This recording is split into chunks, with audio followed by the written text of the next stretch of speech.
Hi, I'm back. Good evening, viewers. Maaf. Halo, Dokter Helen. Hai. Waduh, banyak nih. Udah mulai banyak. Ada Dokter Rani. Oke, Dokter Rani. Sip. Saya invite ya, Dokter Rani ya. Saya invite ya, Dok.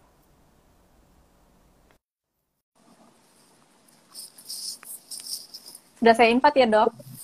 Hai. Oh my God, Dokter Rani finally.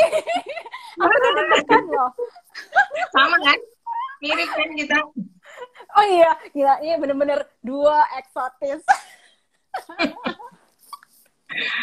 Aduh, aku happy loh akhirnya Dokter Rani sukses masuk sini. Yes. Kita malam Oke. mingguan bersama nih. Iya nih, maklum saya jomblo. Nah, kita cari Aku itu. senasional dengar semua ini, Dok. Oke, kita sapa dulu ya, Dok ya.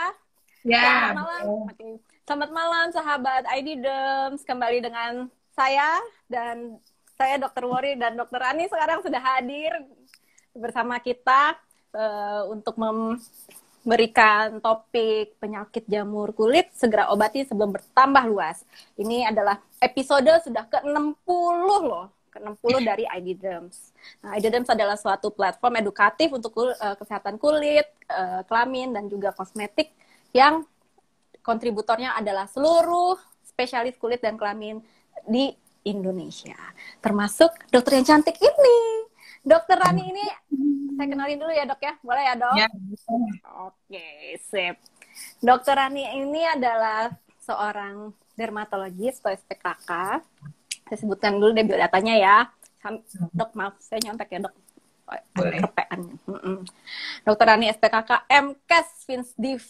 Nah, dari SD sampai SMA di Papua, S1-nya di Trisakti, kemudian mengambil spesialisasi di Unpad ya, Dok ya. Dan sekarang kembali lagi mengabdi di rumah sakit di Papua dan juga sebagai dosen. Nah, pasti mahasiswanya udah banyak nih. Tuh, dokter kulit andalannya Papua nih, mahasiswanya Dokter Rani nih. Udah pada menyapa semua, kangen sama Dokter Rani. Malam minggu kita nih, Dok, soalnya. Aduh, aku kenapa nih? Nah, oke, Dokter Rani, kan topiknya sekarang nih tentang jamur ya, which is kita di negara ekuator, humid. Jadi, kalau dulu ingat nggak sih, Dok, kita ada iklan obat jamur tuh, kadas kudis kurat panu gitu kan ya. Nah, oke. Udah cocok Mungkin jadi model iklannya. apa? Udah cocok jadi model iklannya. Oh, jangan dong, kita mukanya bersih. Oke. Model iklan. Oke, mungkin dokter bisa jelasin sedikit ya, Dok, tentang jamur-jamuran ini yang pada manusia gitu. Mungkin silakan, Dok, kalau mau dimulai. Terima kasih, Dokter Wori. Saya sapa dulu sahabat ID Dems ya. Mungkin teman-teman saya di Papua sana yang ikut meramaikan malam minggu kita ya, berdua yang jomblo ya. Iya nih, sedih. Nah, oke deh. Selamat malam sahabat ID Dem. Saya berharap sahabat ID Dem semua sehat, bahagia selalu meskipun sedang menghadapi pandemi COVID seperti ini. Saat ini dapat topik tentang dermatofitosis. Ini suatu topik yang cukup menarik dan kalau menurut saya sangat menarik karena topik ini sangat luas ya, seluas dari Jakarta sampai Jayapura, Papua. Oke. Kita kenalan dulu dengan dermatofitosis ini ya. Dokter Wori mau kenalan nggak? Iya nih, apa saya ini ya, Dok, PowerPoint-nya saya keluarkan Ya, presentasinya. boleh. Boleh? Oke, Boleh. kita keluarin dulu ya. Banyak nih. Oh, dokteran ini ready banget loh. Sumpah deh, banyak. Semoga yang nonton gak geli ya. Soalnya klasifikasi dermatologis.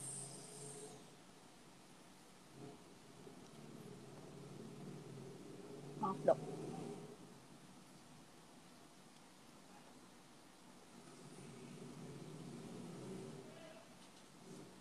Oke. Sip. Oke, iya kita kenalan nama yang namanya dermatofitosis. Apa sih dermatofitosis itu? Dermatofitosis itu adalah suatu infeksi jamur yang mengenai jaringan yang mengandung zat tanduk seperti rambut, kulit, bahkan sampai kuku juga bisa diserang oleh jamur ini. Hebat kan Dokter Wori jamurnya ya, bisa kemana-mana Banget, dia. banget. Ngeri Nah, banget nih, Dok. dan jamur ini ya termasuk penyakit tersering ditemukan oleh dokter-dokter kulit di Indonesia. Mengapa? Karena seperti kita ketahui bahwa Indonesia beriklim tropis seperti yang tadi Dokter Wadi sampaikan, kita di garis khatulistiwa ya. Memang infeksi jamur tersebut memerlukan suhu yang panas dan iklim yang tinggi ya, kelembapan yang tinggi sehingga jamur ini menjadi lebih subur. Penularannya sendiri biasanya bisa dari manusia ke manusia atau dari hewan ke manusia atau dari tanah ke manusia ya. Nah, macam-macam gambaran jamur dermatofita ini kita bisa lihat nanti setelah slide selanjutnya ya. Jamur ini bisa mengenai dari ujung kepala hingga ujung kuku deh. Jadi rame malam ini. Boleh mungkin slide selanjutnya Dokter Wori? Boleh. Oke, sip. Oke, nah ini adalah klasifikasi pertama yang akan saya bahas mengenai Tinea capitis. Tinea capitis adalah suatu infeksi jamur yang mengenai daerah kulit kepala dan rambut. Di pada gambar ini, kalau teman-teman ID Derm atau sahabat ID Derm bisa melihat, ada seorang anak, biasanya memang mengenai anak-anak kecil ya. Biasanya terkena karena tertular dari hewan peliharaan ya, atau anak-anak kecil memang jauh lebih sering bermain bersama hewan-hewan ya, atau bermain di tanah, atau juga bisa tertular dari benda-benda dari orang yang terinfeksi jamur, misalnya pemakaian sisir, topi, bandu, atau handuk bersamaan.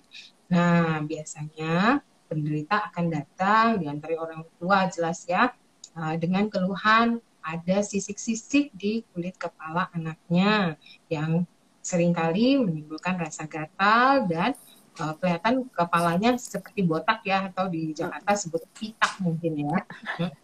Pitak. Jadi kulit daerah rambutnya menjadi terlihat lebih botak. Ya, kenapa terjadi seperti itu? Sorry, karena jamur ini bukan hanya menyerang kulit kepala berambut, tapi juga menyerang rambutnya, sehingga rambutnya pasien ini bisa menjadi lebih mudah patah karena rambut terinfeksi jamur. Kita bisa lihat juga nih gambaran selanjutnya, mungkin Dokter Wari. Oke, boleh. Nah, jadi mengapa ID Derm ingin kita menampilkan tentang infeksi jamur ini? Karena infeksi jamur pada kulit kepala saja bisa timbul berbagai macam gejala klinis ya, seperti yang tadi mungkin sahabat ID Derm lihat gambarannya berbeda. Loh, kok ini berbeda? Bukan karena ras anak yang berbeda ya, tapi ini memang adalah tipe jenis infeksi jamur pada kulit kepala yang berbeda. Di sini kita melihat adanya sisik-sisik yang berwarna keabu-abuan, rambutnya juga lebih mudah rontok atau patah, dan rambut menjadi tidak mengkilat ya, rambutnya menjadi kusam seperti itu. Nah, juga disertai ada rasa gatal. Ya, kita bisa lihat lagi gambaran klinis yang lainnya. Oke, sip. Nah, Keren nih. ini adalah jenis yang berat ya untuk infeksi jamur pada kulit kepala. Biasanya dilihat adanya tanda-tanda peradangan seperti ada pembengkakan, kemerahan, ya, bernanah, dan kemudian juga ada luka-luka yang gambarannya seperti sarang tawon. Pada keluhan yang seperti ini akan bisa menyebabkan kebotakan yang permanen apabila tidak diobati segera. Oleh karena itu, sangat penting untuk sahabat ID Derm malam hari ini benar-benar melihat gambar, melihat gejala-gejalanya, sehingga kalau misalnya anak kita, saudara, atau keponakan ada keluhan-keluhan seperti itu, bisa segera berkonsultasi ke dokter spesialis kulit dan kelamin. Nah, mau lanjut lagi dokter? Boleh lanjut dulu kali ya, Dok. Nah, boleh. Oke, Aku jadi nah dosen ini. ini ya pada laki-laki nggak apa-apa dong, biar Iya. yang Nah viewersnya. ini oke, ini namanya tinea barbe atau tinea atau infeksi jamur yang mengenai daerah dagu atau jenggot ya. Biasanya memang mengenai hanya pada pria dewasa. Nggak mungkin kan soalnya perempuan berjenggot ya. Nah, jadi memang hanya mengenai laki-laki dewasa yang sudah memiliki kumis, jenggot ya. Nah, ini adalah suatu infeksi jamur yang mengenai daerah kulit, juga bisa mengenai daerah rambut, sama seperti tadi infeksi di kepala ya. Gambaran klinisnya biasanya pasien datang dengan keluhan adanya bercak, kemerahan yang terasa gatal dengan tepi yang lebih aktif. Dan daerah rambut-rambut yang terinfeksi juga bisa mengalami kebotakan atau rontok ya. Nah, biasanya kita menyarankan pasien untuk mencukur jenggotnya supaya kita bisa memberikan terapi lebih mudah masuk ke dalam. Oke, kita lanjut ke yang Lanjut berikut. berikut lagi. Sip. Nah, Yang di body nih. ini di body. Ini adalah suatu infeksi jamur yang kita sebut tinea corporis ya. Tinea corporis ini mengenai seluruh kulit tubuh manusia ya. Jadi infeksi jamur ini bisa kalau dimasukkan dalam klasifikasi corporis berarti mengenai seluruh tubuh manusia kecuali dari pergelangan tangan ke kuku, dari pergelangan kaki ke kuku-kuku kaki ya. Nah, itu termasuk adalah infeksi tinea corporis. Biasanya sama gambaran klinisnya, selalu jamur itu adalah timbulnya bercak kemerahan, disertai rasa gatal, terutama bila berkeringat. Nah, kita lihat ada sesuatu yang agak janggal di sini. Kenapa daerah tepinya kok lebih merah ya, Dokter Wori ya? Ini Nah, hak banget ya dok ya, buat ya, jamur tinea ya. betul sekali Dokter Wori. Jadi memang kalau infeksi jamur itu tepinya akan jadi lebih aktif atau lebih menimbul karena si jamur ini, jamur dermatofita ini dia makanannya zat tanduknya kulit manusia, jadi dia akan melebar terus mencari si makanannya ke samping sehingga jamur-jamur itu akan lebih aktif berada di sisi kulit yang sehat. Kita lanjut. Lanjut lagi. Nah, ini yang Nah, sering banget nih kita temuin ya dok ya di selangkangan. karena gambarnya takut di takut dibikin, jadi gambarnya agak-agak soft sedikit ya. Gambar celana saja ada merah-merah tuh di selah paha. Sahabat Aidudem lihat nggak? Ya, merah-merah ini adalah suatu gambaran tinea cruris atau infeksi jamur pada daerah selah paha, daerah bokong ya, terus kemudian juga daerah perut bagian bawah. Seharusnya gambarnya lebih cocok tuh sebenarnya celana dalam wanita ya, tapi kan nanti terlalu di malam minggu dengan banyak para jomblo kita jadi nggak enak ada gambar seperti itu. Jadi celananya seperti ini aja, midi ya mungkin ya, model midi. Jadi gambarannya juga serupa dengan tinea corporis ya. Jadi adanya bercak kemerahan, terasa gatal, dan untuk tinea corporis ini adalah suatu penyakit infeksi jamur yang cukup bertahan lama ya. Kenapa? Karena dia berada di tempat yang lembab. Nah, kalau misalnya gambaran dari jamur-jamur ini biasanya merah, kalau pada tinea cruris yang mengalami infeksi bertahun-tahun, gambarannya nggak selalu merah, justru dia akan menjadi warna kehitaman. Biasanya juga karena efek samping si pasien menggaruk ya, karena kan gatel digaruk, garuk lagi sampai luka gitu. Oke, kita lanjut lagi nih dok. Oh, horor ini gambarnya. Horor. Makanya dikasihnya ini, kalau dikasih gambar yang asli nanti kepengen. Loh. Oke. Kita lanjut. Kaki kali ya dok ya. Oke. Nah, siapa ya sahabat Aididom yang pernah kena seperti ini ngaku-ngaku? Banyak deh pasti pasiennya. Mumpung di sini banyak dokter-dokter spesialis kulit yang canggih-canggih dan sudah luar biasa terkenal ya, bisa membantu loh menjawab pertanyaan sahabat Aididom. Jadi kalau ada yang mau bertanya jangan malu ya. Aduh, berarti kalau saya tanya, nah, kena sakit jamur. Bilang aja ini mbakku di rumah. Nah, pas ada tuh yang bilang mbakku di rumah. Ya, jadi kalau punya mbak dengan keluhan seperti ini, ya biasanya di sela-selanya adalah tinea pedis ya, atau kutu air kita biasanya sebut ya. Jadi ini adalah suatu infeksi jamur yang mengenai kaki. Ini pada yang tipe interdigitalis atau pada sela-sela jari. Jadi jenis infeksi jamur yang mengenai sela-sela jari. Paling sering kena daerah mana? Ayo, mbaknya kena di daerah mana tuh mbaknya? Biasanya di jari kelingking ya, jari kelingking kaki dengan jari manis dan jari tengah. Jadi di sela-sela itu muncul biasanya pecah-pecah ya. Jadi orang suka bilang, aduh dok nih kakinya pecah-pecah, rasanya perih ya, kemudian timbul sisik. Nah, karena daerah tersebut lebih lembab, akhirnya bisa terjadi yang namanya maserasi. Maserasi itu kulitnya menjadi berwarna putih seperti gambar saat ini, dan kulitnya menjadi rapuh ya.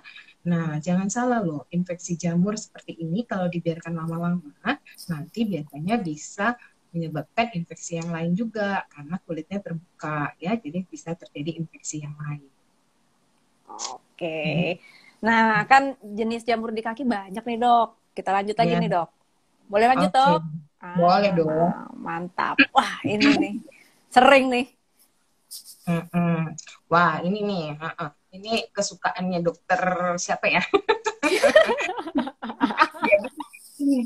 Ini adalah suatu infeksi jamur juga pada kaki. Nah itulah ya, makanya saya bersyukur banget dapat topik ini. Memang luas banget pembahasannya ya, tapi betul-betul ini sangat bermanfaat untuk sahabat ID Derms. Mengapa? Karena jamur itu bukan hanya gambarannya seperti ini, plak satu sudah selesai gitu. Tidak, untuk infeksi pada kaki saja dia bisa punya beberapa gejala klinis. Untuk kepala juga punya berbagai macam, untuk kuku juga punya berbagai macam. Jadi sangat-sangat bagus sebenarnya topik malam ini ya untuk sahabat ID Derm. Nah, ini adalah tipe yang kita sebut moccasin type ya, atau tipe moccasin. Itu adalah, kita lihat, infeksi jamur pada tipe ini biasanya seluruh telapak kakinya dan bisa sampai ke punggung kaki ya. Punggung kaki itu daerah atas ini, dan tepinya itu bisa terinfeksi jamur. Biasanya gambarannya kulitnya menebal, bersisik, berwarna putih, terasa gatal ya. Kalau misalnya terlalu lama bisa juga karena garukan, ini bisa ada rasa perih ya. Kalau perih nih dok, kalau kena air sabun atau kalau kena air ya. Jadi ini adalah gambaran-gambaran klinis dari infeksi jamur pada kaki. Dan jangan salah, infeksi jamur pada kaki atau tangan ini bisa menyebabkan infeksi jamur pada kuku. Nah, mau nggak kukunya jadi rusak-rusak? Boleh kita lihat gambarannya, Dokter Farin.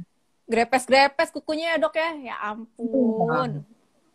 Coba lihat kuku Dokter Wori. Pasti sudah cantik tekstur ya. Saya bukan pemakai kutek, Dok. Sama ini ya, Mas. Dokter Wori nggak boleh sama kita. Saya banyak yang nggak boleh ya. Tadi udah mulai ngantri di sini, Ci.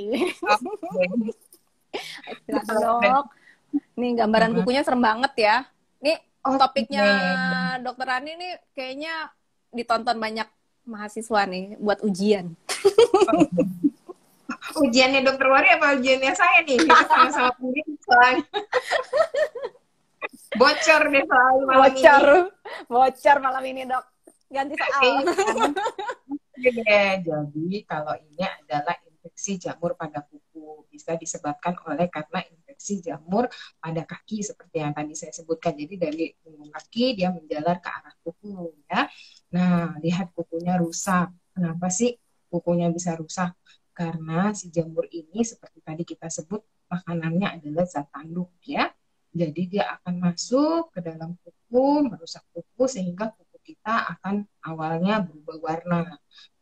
Setelah berubah warna, dia bisa berubah warna dari putih ke kuning-kuningan. Setelah berubah warna, dia juga akan menyebabkan kerapuhan pada kuku. Sehingga lihat pada gambar di sini, kukunya pada kayak rusak ya, kayak pecah-pecah seperti itu ya.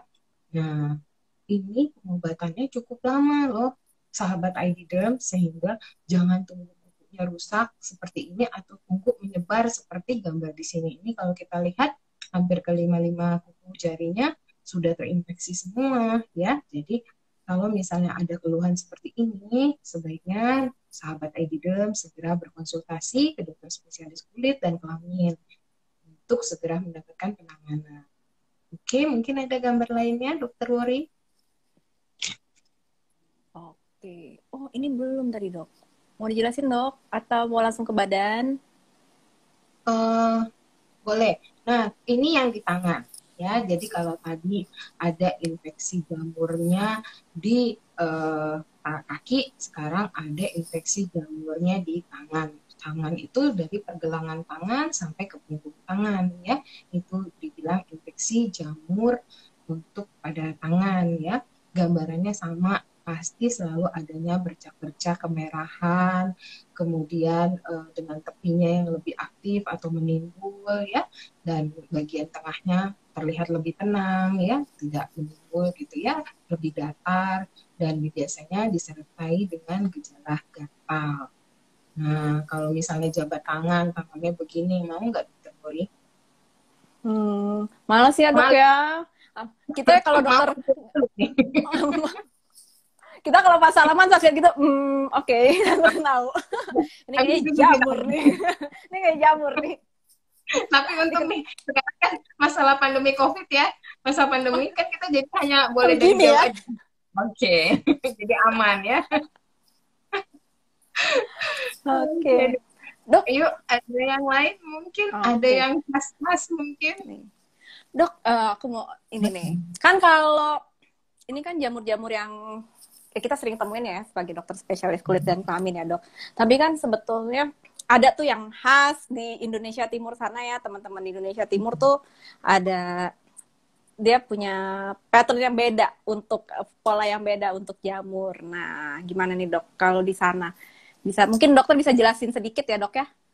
Oke. Oh, soalnya tampaknya indah kan ya, Dok? Tampaknya indah. Di sebuah tempat dijadiin hiasan ya sebenarnya. Ya, jadi tinea corporis ya, atau infeksi jamur pada badan pada daerah-daerah tertentu ya, memiliki suatu kelainan yang khas ya. Biasanya ini yang kita sebut tinea imbricata ya. Tinea imbricata ini biasanya mengenai daerah-daerah yang beriklim suhunya lebih panas ya, seperti Kalimantan, Sulawesi, Papua ya. I love Papua banget deh, walaupun panas tetap aku I love Papua. Papua, terus kemudian ya, Kepulauan Aru ya, itu daerah-daerah yang memang iklim tropis ya, benar-benar panas sekali di situ. Nah, jamur ini bisa tumbuh di suhu 25 hingga 30 derajat Celcius, sehingga dia memang lebih kuat, lebih tahan banting. Makanya jamur ini hanya hidup di daerah-daerah yang telah saya sebutkan. Kita lihat gambarannya, bisa nggak digedein sahabat Heidi Derm lihat? Gambarannya bagus banget, cantik banget ya. Sebenarnya dia melingkar-lingkar dan bersambung dari satu tempat ke satu tempat ya. Kayak labirin ya, Dok? Sebenarnya cantik ya, tapi aduh jangan, kalau bisa jangan kena yang seperti ini. Mengapa? Karena tinea imbricata ini adalah salah satu penyakit infeksi jamur yang sangat sulit untuk diobati.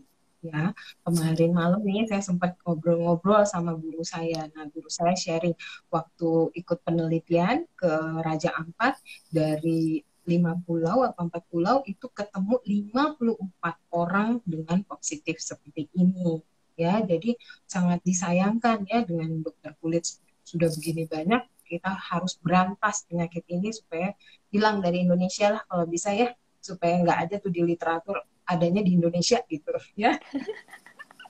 Dok, kalau boleh, aku kalau diundang sana aku berangkat. Soalnya pengen banget ke Papua dari dulu kan. Makin di Raja Ampatnya atau kemana nih? Ada motif ya, nih kayaknya. Sekalian dong, Dok. Work hard, play hard ya. Oke. Dok, kalau tinea imbricata tuh ada nama khasnya nggak sih di Papua sana? Kayak Oke, ada panggilan dong. khas. Iya, kalau Tini yang berkata, kalau di Papua kita sebutnya kaskadu. Kaskado. Bagus kan? Kaskado. Iya. Oh, kaskado. Oke. Nah, Wah, keren ya. kalau bilang Kirain, kado, nggak tahu kirain deh. kado. Kaskado sayang. Nggak ada saya. Nih, Dokter Henry mau ikut katanya kalau ke Raja Ampat. Raja Ampat, boleh. Ngintil. Kalau Raja Ampat ada juga yang namanya Misol loh. Aku 2018 kemarin ke Misol. Itu spot-spotnya lebih cantik-cantik di situ. Bisa Oke. ketemu bumbu air tawar. Jadi bukan hanya di Kalimantan, Papua juga punya kok. Oh, boleh tuh. Kayak masih sepi-sepi. Sepi. Di akuarium di Jepang ya, itu yang ditaruh yang punya Papua. Keren banget ya di Papua Tawar tuh kan memang. yang Papua. Dalam satu danau ada 3 jenis ubur-ubur itu. Oke. Wah, keren banget. Boleh lah, Dok. Nanti kita ke sana ya. Kapan? Ayo, Temenin. ayo. Aku ditemenin. Tapi ya, 54 orang harus sembuh ya baru boleh pulang. Boleh. Ikut. Jadi, Gitu. Tapi Dokter Henry diangkut ya. Jangan ngomong aja, mau ikut-ikut. siap, yuk. Dok, ini kita mau bahas sampai ke tata laksana, tata laksana udah kayak kuliah. Apa mau baca-baca pertanyaan dulu nih, dokter? Pengennya. Aja. Oke, kita kelarin dulu kali ya, Dok. Habis itu kita nanya-nanya. Kayak udah pada nggak sabar ya, banyak banget nih. Oke. Ya ampun. Nah, laksanaannya memang saya nggak tulis banyak-banyak ya. Kita hanya secara garis besar saja. Biasanya untuk mencegah jamur ini, kita selalu menyarankan pasien untuk menjaga kesehatan diri. Harus rajin mandi sehari 2 kali, menjaga barang-barang pribadinya seperti handuk, harus rajin diganti 2 hari sekali, ganti handuk bersih. Jangan ditunda 10 hari, handuk ditaruh di kamar mandi kering pakai lagi jangan ya, harus rajin dicuci karena jamur juga bisa tumbuh ya di handuk tersebut ya. Terus pakaian handuk, terus misalnya sisir, topi seperti itu, benda-benda pribadi sebenarnya jangan saling tukar-tukeran sama teman atau pinjem-pinjeman ya, supaya kita tidak saling menularkan. Kayaknya dokter Wori ketawa, mungkin sering minjemin atau sering meminjam. Aku meminjam apa, Cek? Soalnya dirimu langsung ketawa tuh waktu aku bilang jangan. Soalnya inget banget pasien-pasien, Dok. Pasti pada kayak gitu. Iya, Dok. Aduh, saya soalnya pakai handuk suami saya, pakai handuk bentang-bentang ini kan. Jadi ya tular-menular lah ya, Dok ya, di rumah gitu kan. Anaknya pakai handuk ibunya. Kayak Iya, gitu. juga social distancing sepertinya ya. Dengan Iya. tahu bahwa handuk kita harus dipisah, masing-masing punya ya, jadi harus stok handuk lah yang paling banyak gitu ya. Terus juga itu tuh kayak pemakaian apa, beauty blender ya. Oh iya, itu Wari suka minjem kalau tiba-tiba beauty blender hilang, minjem dari siapa mungkin. Aku paling alergi deh kok kayak gitu-gitu, langsung Pak sih punya sendiri, nggak bisa. Aduh. Ya, misalnya pas mendadak nggak ada, pakai jari aja lah, udah bagus kok hasilnya ya. Ya, betul. Jadi seperti itu. Terus jangan menggunakan pakaian yang terlalu ketat atau dengan bahan-bahan yang tebal seperti jeans ya, karena dengan memakai pakaian yang terlalu ketat atau jeans kita akan jadi lebih cenderung mudah berkeringat. Nah, keringat itu sendiri akan membuat badan kita menjadi lebih lembab sehingga si jamur akan menjadi jauh lebih subur ya. Begitu juga pemakaian sepatu yang terlalu lama ya, itu juga bisa kan infeksi jamur pada kaki, nanti dari kaki muncul ke kuku ya, jadi akhirnya complicated ya masalahnya. Nah, kalau untuk penanganan secara khusus biasanya dokter spesialis kulit akan memberikan pengobatan untuk anti jamur. Biasanya ada 2 macam. Ada yang topikal yang dioles ya seperti krim, salep seperti itu. Ada juga yang sistemik yang diminum.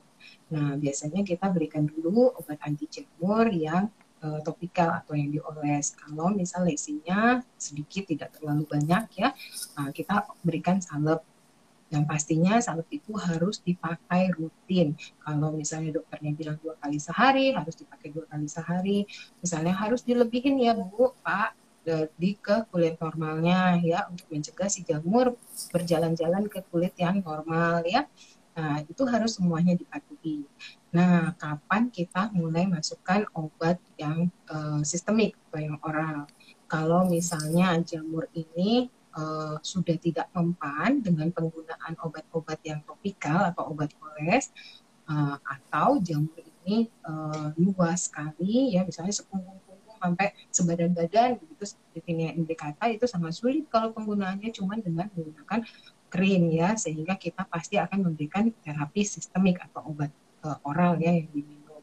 Biasanya itu juga ada cara minumnya, diberikan dalam jangka waktu sekian lama gitu, itu semua harus dipatuhi.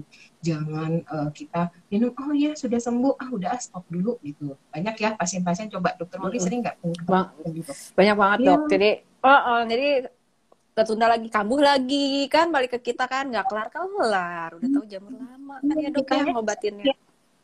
Kitanya sih seneng, nggak, justru kitanya seneng nih dapat duit terus nih, duit praktek gitu kan.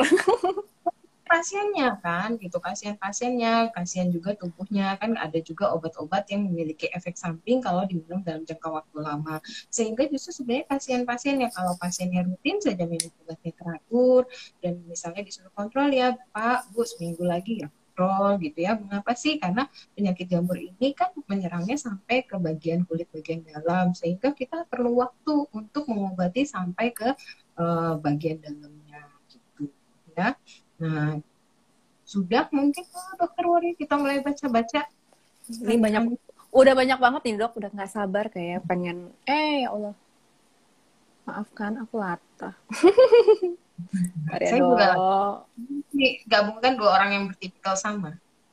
Oh nih. Aduh. Esotik ya. Iya nih dok. Waduh, ini banyak banget yang nanya. Saya pikir pada tertarik ya ngomongin ini. Nah, saya nanya nih dari Mas Alsuna. Selamat malam dok, izin bertanya untuk terapi dermatitis seboroik, dokter apa ya? Soalnya dasarnya belum sembuh sampai sekarang. Nah, ini mungkin dijelasin kali ya dok ya, bedanya dermatitis seboroik sama jamur ya dok ya? Karena mirip. Alsuna saya kenal. Temannya dokter Wori atau temannya saya? Oke. Kalau dermatitis seboroik, ya kalau tidak salah mungkin sekitar seminggu atau 2 minggu yang lalu ada pembahasan tentang dermatitis seboroik dari dokter Vera ya. Nah, kalau dermatitis seboroik itu sendiri sebenarnya adalah suatu penyakit kulit yang menyerang daerah yang banyak mengandung kelenjar minyak ya. Memang seringkali dihubung-hubungkan dengan adanya pengaruh ya, adanya hubungan dengan infeksi jamur yang kita sebut malassezia ya, atau infeksi jamur superficial ya, yang mengenai hanya dari daerah kulit bagian atas. Nah, tadi katanya dermatitis seboroiknya nggak sembuh-sembuh ya, dokter Wori, sudah diobatin lama ya. Seperti pembahasan kemarin saya sempat ikutin bahwa kalau dermatitis seboroik ini dipengaruhi oleh berbagai macam faktor ya, bisa disebabkan oleh karena stres emosional ya. Jadi kalau misalnya sudah memiliki masalah, misalnya saya sarankan, ayo kita juga punya dokter psikiater ya. Nah, kita bisa obat ke dokter psikiater karena seringkali banyak kasus-kasus yang kita temui selama pengalaman kita menjadi dokter spesialis kulit. Biasanya kalau dermatitis seboroik yang berlangsung cukup lama, bertahun-tahun ya, sampai pasien kadang-kadang sudah sedih sendiri, depresi sendiri ya. Kenapa? Karena dermatitis seboroik ini kan mengenainya di daerah alis ya, daerah garis senyum ya, dari lipat senyum ya, terus kemudian wajah, terus bisa ke jenggot, bisa ke belakang telinga, justru kan pasti mengganggu penampilan sekali, akhirnya menyebabkan kita jadi mungkin sedih ya, kenapa nih nggak sembuh-sembuh gitu, mungkin kena kutukan atau apa dan bla bla bla. Nah, makanya semakin sedih akhirnya itu akan semakin terpancing muncul keluar penyakit ini dan tidak sembuh-sembuh. Jadi biasanya kita akan menyingkirkan dulu faktor-faktor pencetus lainnya, misalnya seperti makanan-makanan yang berminyak, yang merangsang seperti pedes-pedes ya, bumbu-bumbu yang menyebabkan rasa panas ya, terus panas-panasan, terus kemudian kita juga harus mengkontrol stres emosional. Kalau misalnya dirasakan sampai saya nggak bisa tidur nih dok, jadi ada gangguan ini, gangguan makan dan bla bla bla, kita sarankan untuk coba berkonsultasi ke dokter psikiater. Oke, kayak Lengkap banget di penjelasannya. Karena Wah, suami ini saya psikiater. oh, Kalian promosi boleh ya? promosi ya. Di Jayapura ada Oh, loh selain dokter spesialis kulit oh, kelamin ya. Ada dokter psikiatri. Oke dok, lanjut lagi dok. Nah, aduh ini pertanyaannya banyak sekali yang nanya tata laksana ya. Sepertinya banyak teman-teman dokter umum juga ya. Nah, ini dokter. Selamat malam dokter. Ini mau tanya dok, kuku saya ada yang rusak kuning. Itu apakah jamur ya dokter? Dan untuk tahu kalau itu jamur dari mana dok? Terima kasih dokter. Nih, ada yang nanya nih. nggak ada namanya ya? Dari Renaldi Allen. Halo Renaldi Allen. Oke, berarti kenalannya Dokter Wori kali ini. Halo, sahabat ID dan Renaldi, apa kabar? Salam kenal dari saya. Nah, kalau misalnya kukunya warnanya kuning, ya, Renaldi, kita lihat dulu apakah kuku kuning ini benar karena infeksi jamur saja. Karena penyakit kulit itu punya 1001 macam jenis infeksi pada kuku, ya.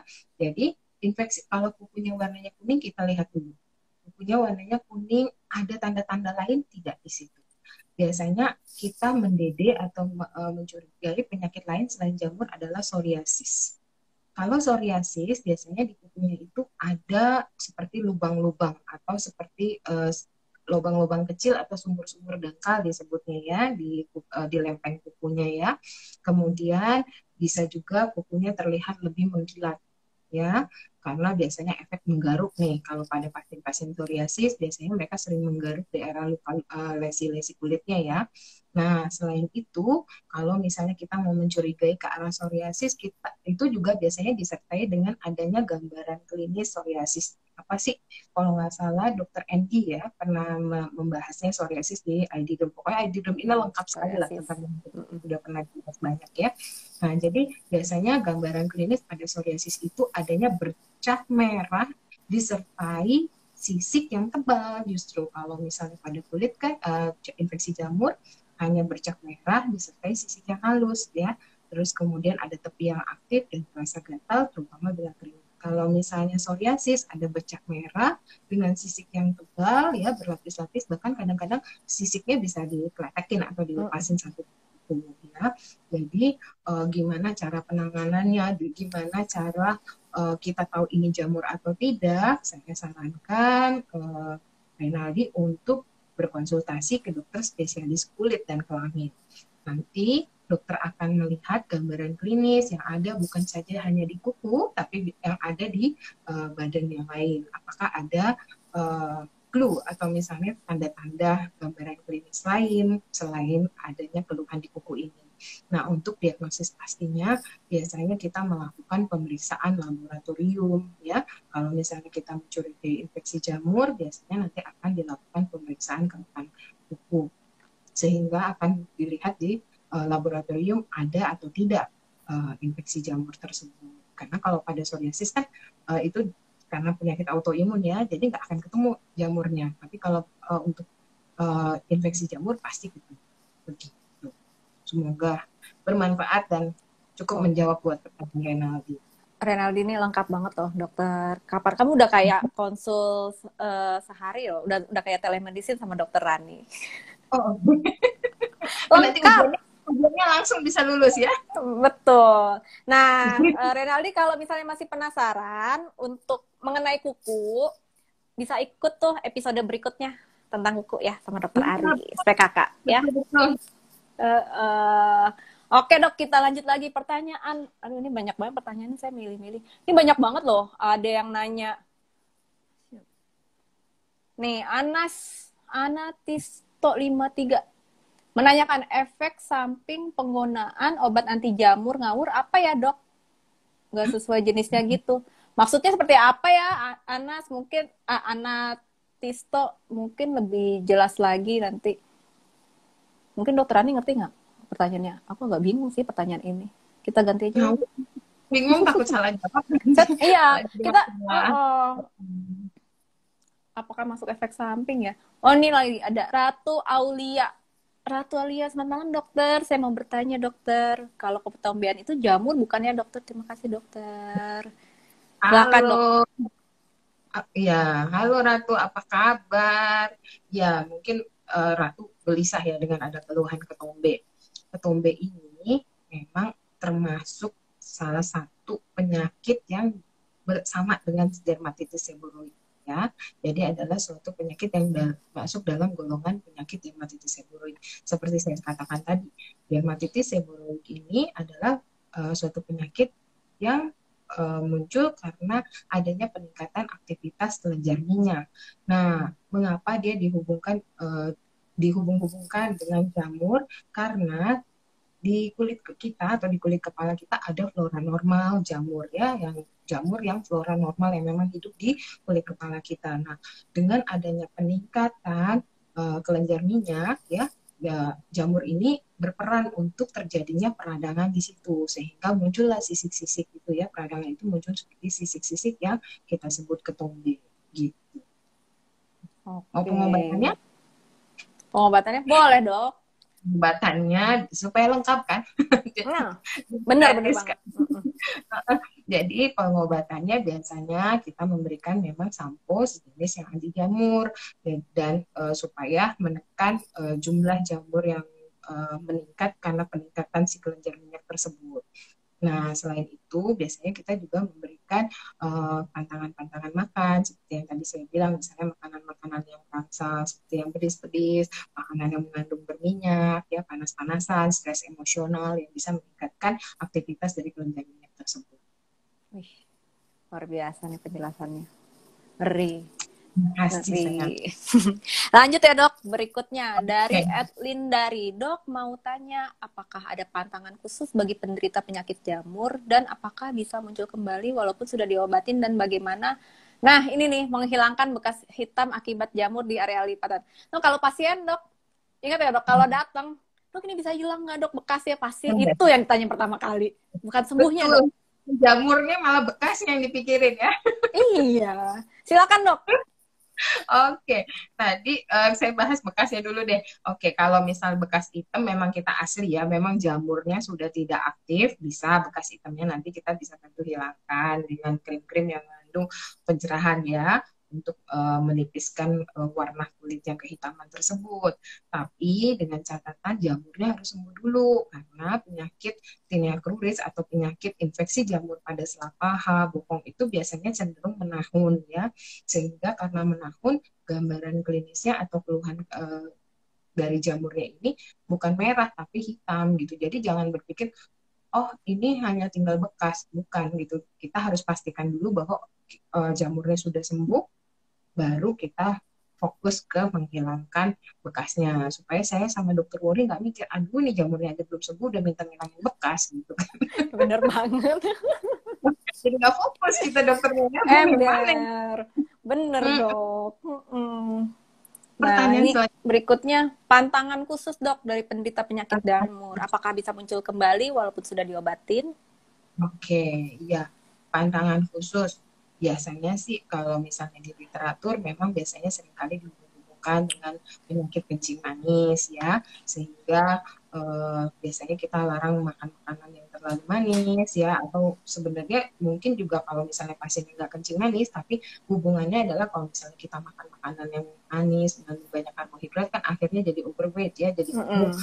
Nah, jadi hubungan tidak langsungnya nih, jadinya pasiennya gemuk, kalau orang gemuk kan jadi gampang keringetan, akhirnya jadi lembab. Nah, daerah yang lembab ini jadi subur jamurnya, jadi seneng, akhirnya muncul lagi. Kalau misalnya bisa muncul kembali, pasti jamur ini memang sangat bandel ya. Kalau menurut saya penyakit yang sangat bandel Iya. pasti timbul. Kalau misalnya pasiennya tidak mau minum obat rutin, nggak mau olesingnya sesuai anjuran, nggak mau jaga kebersihan diri, masih minjem-minjem handuk orang lain ya. Nah, itu pasti akan muncul lagi gitu. Bener dok. Bener dok. Kayaknya karena kita waktunya udah mau habis nih dok. Satu pertanyaan lagi ya dok ya. Iya nih. Ini kenapa banyak yang nanyain tata laksana ya? Waduh, ini minta jawaban ujian kayaknya nih. Nah, in cappuccino. Ini bukan koas nih kayaknya nih. Bukan mahasiswa. Kalau dari telinga sering ada kulit kering, kenapa ya dok? Nggak terasa gatal, apakah itu jamur?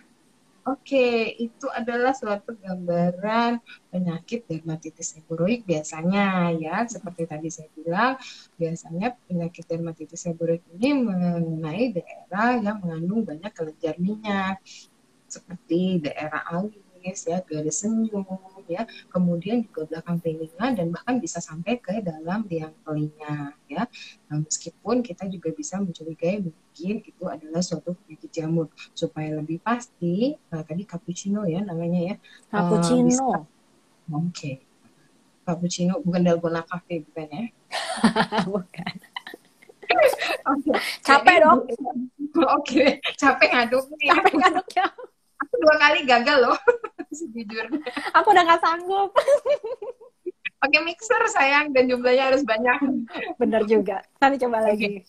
Oke, jadi in cappuccino, jadi untuk memastikan nih keluhan kamu jamur atau hanya dermatitis seboroid, kembali lagi, saya iklan lagi nih, ayo berobat dong atau konsultasi ke dokter spesialis kulit terdekat ya, supaya bisa dipastikan selain kita melihat gejala, gambaran klinis kan biasanya kadang-kadang bukan hanya sisik-sisiknya aja, mungkin di dalam ternyata ada bercak kemerahan atau ada sisik-sisik lain seperti gambarannya seperti di misalnya di garis senyum atau di alis sehingga lebih mengarahkan misalnya ke dermatitis seboroid atau lebih ke jamur dan yang bisa lebih pasti bisa diperlakukan pemeriksaan laboratorium. Nah, bener banget tuh. Gimana cappuccino? Saya harap udah jelas. Kalau belum jelas, Kita silahkan double datang. berdua. Iya. Langsung yang jawab dua dokter spesialis kulit nih. Nah, bener banget. Oke dok, kita udah Oke. mulai mau kehabisan waktu nih. Saya Oh, saya bikin summary sedikit ya dok. Jadi kalau penyakit jamur pada manusia, jadi banyak jenisnya, nggak cuma di badan aja, tapi bisa dari rambut sampai ujung kaki, sampai ujung kuku, maaf. Jadi dan jenisnya bermacam-macam. Dan kalau diobatin harus ngikuti ya apa kata dokternya, dan kalau berobat ke dokter spesialis kulit dan kelamin. Caranya gimana? Kamu mau cari tahu, kamu masuk ke kanal www.perdoski.id, di situ bisa cari find dermatologist, kamu lihat SPKK di kota kamu. Nah, mungkin dokter ada tambahan dok untuk kesimpulannya dari dokter. Apa ada tambahan kesimpulan dong dari dokter tadi? Agak sedikit lagi.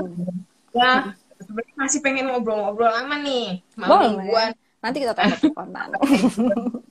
Yang terkenal hits ini. Iya, jadi dari saya terima kasih untuk malam ini untuk teman-teman yang sudah bergabung ya. Kita sudah kupas tuntas tentang penyakit-penyakit jamur ini. Sudah tahu semua gambaran-gambarannya seperti apa ya. Apabila sahabat ID Derms ada yang mengalami penyakit seperti yang tadi kami jelaskan, saran saya adalah jangan ditunda, segera konsultasi ke dokter spesialis kulit yang ada terdekat di kota-kota Anda ya. Bisa dicari dengan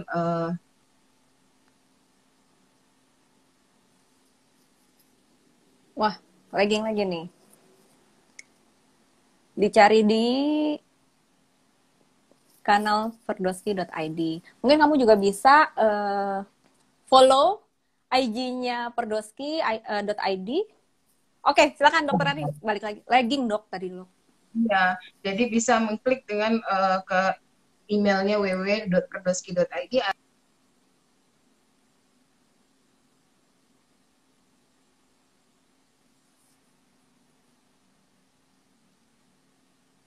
Halo, dokter Ani. Koneksinya, maklum ya, kan ini lintas provinsi. Wah, udah kayak bis lintas provinsi. Oke, kalau mungkin saya bisa sambungkan lagi perkataan dokter Ani.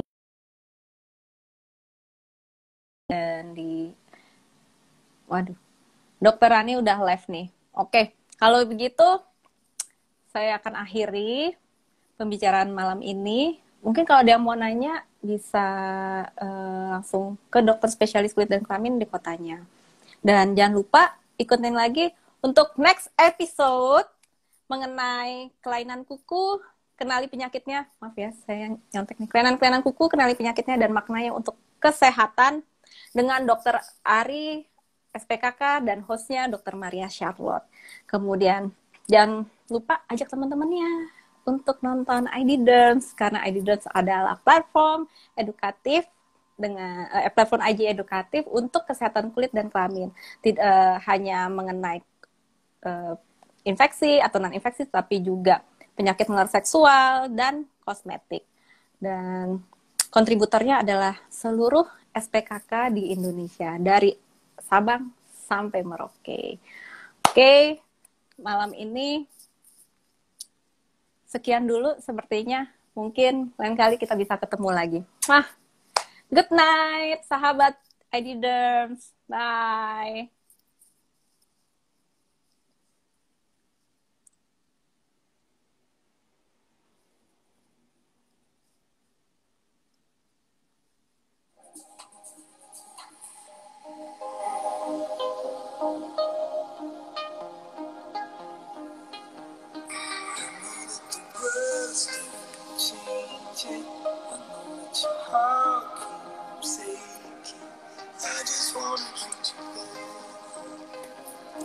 Terima kasih Dokter Windy sudah hadir, Dokter Lulu, Dokter Fatima Aulia, Dokter Andita, ini Bunga Putri dokter bukan ya? Mahasiswa mungkin ya.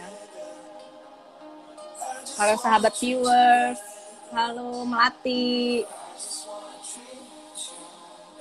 Sapa-sapa dulu nih, wajah dokter berdua glowing-glowing banget sih. Berobat ke dokter spesialis kulit dan kelamin, jangan lupa. Dewi Almaleka. Oh, Anatisto nanya lagi nih. Halo Dokter Monik. Oke, see you semua. Terima kasih. Selamat malam.